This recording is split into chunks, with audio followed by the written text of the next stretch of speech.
Hello everyone, this is ASMR All Day, and today I'm bringing you yet another no-sleep story from Reddit.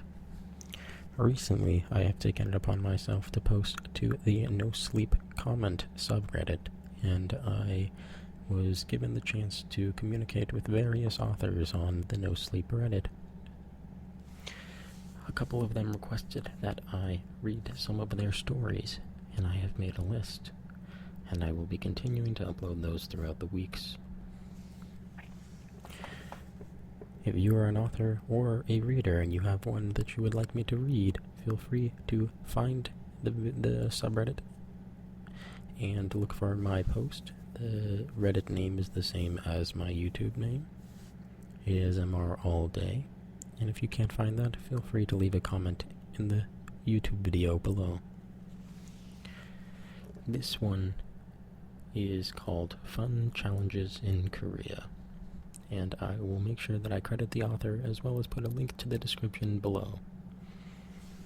I hope you like this.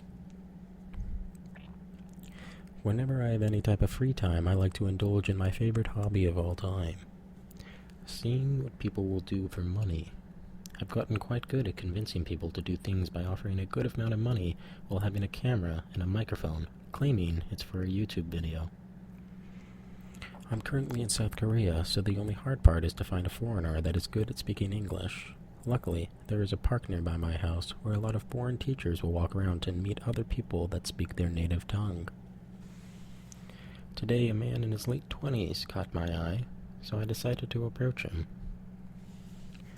"How's it going, my man? My name is B, and I'm filming for a YouTube video. Do you have some spare time?"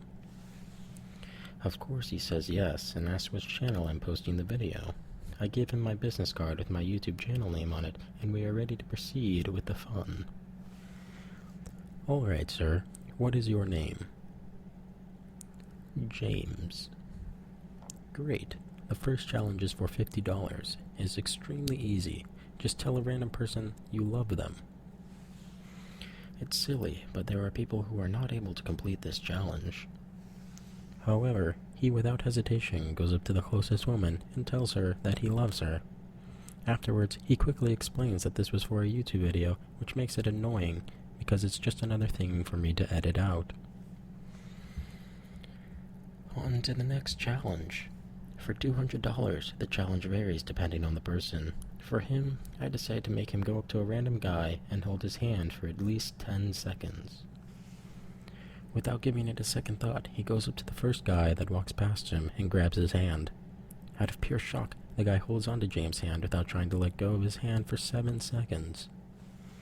After, the man tries to struggle out of James' hand, but James manages to hold on for the remainder of 3 seconds. When I hand James the money, he quickly gives the man $100 out of it, and the man seems completely satisfied about the extra $100. It's crazy what people will do for money. "Good job, James. Now for the third challenge, for $500, you have to remove an article of clothing from anyone that passes us." This time, he is not so quick with the challenge. While people pass by, I can see the hesitation on his face as he tries to quickly think what would be the easiest thing to take off.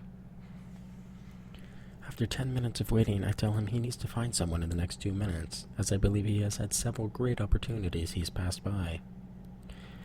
Luckily for him, the third person to pass us by after that was a lady wearing a scarf, so without a second thought, he rips the scarf off of her.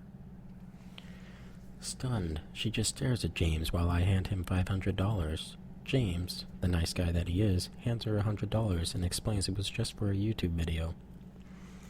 "You're fucking killing me, James. That's another spot for me to edit out, but at least he completed the challenge. It is now time for the final challenge." "Hey James, are you free all day tomorrow?" "Yeah, I have an off day at work today and tomorrow." "Well, the last challenge will take some time, so we will have to go tomorrow if you're up for it." "Alright, man. What's the challenge?" "There's a mountain called the Namsam, about 3 miles away from us. I'm sure you have heard of it. Well, I want you to wear some shorts and a t-shirt and climb that mountain with me." Fuck that, dude. I'm not trying to freeze to death, man." I can assure you, you won't freeze to death. Plus, it's the last challenge. This is for $5,000. I know you can't turn down that money. The money always helps. People will pretty much do anything for $5,000. They may as well say they never will, but when they are put in that position, they will always take the deal. The next morning, I meet James at the same spot, and we get in my car and head off to the mountain. It's only a 15-minute drive through traffic, so I share some small talk with him. Learned quite a bit about him. He moved to Korea to teach English. He moved here with his wife, but they don't have any kids yet. His wife also teaches English, but for some extra cash, she works some hours at a local coffee shop. That's why he decided to do the challenges, as well as climb the mountain in the summer wear. So she can quit her job, and they can spend some more time together. Stories like his completely warm me up. I mean, he loves his wife so much that he's willing to sacrifice his own body and health. Well, we start heading up the mountain, and right away I can see how cold he is. We are at the bottom of the mountain, and it's already 28 degrees Fahrenheit. I start to feel bad for him, so I decide to break my own rules and give him my extra coat. When we start reaching the top is when I turn the camera back on, while I take the coat back from James. Once we reach the top, we exchange high fives, and I tell him to do some jumping jacks to warm up while I get a fire started. I always take a bag with 3 logs and several boxes of matches. He takes my suggestions and starts doing some exercises to get warmed up. I take that opportunity to take out my hunting knife, and I jam it in the middle of his back.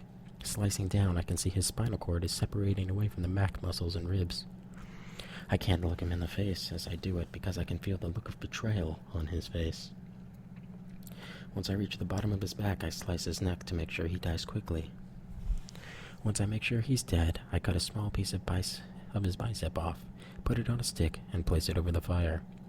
While that's cooking, I have to skin him and separate the skin from his face from the rest.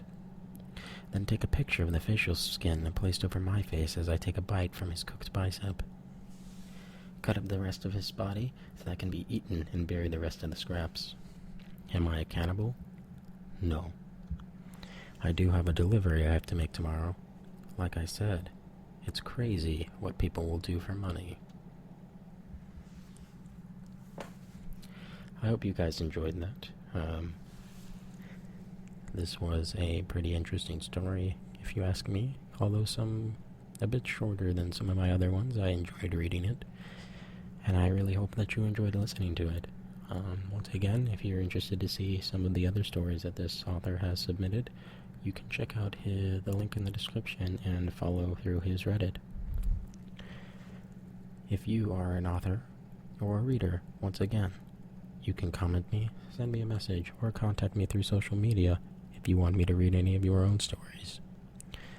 Thanks for watching. Don't forget to like, comment, and subscribe for more ASMR videos.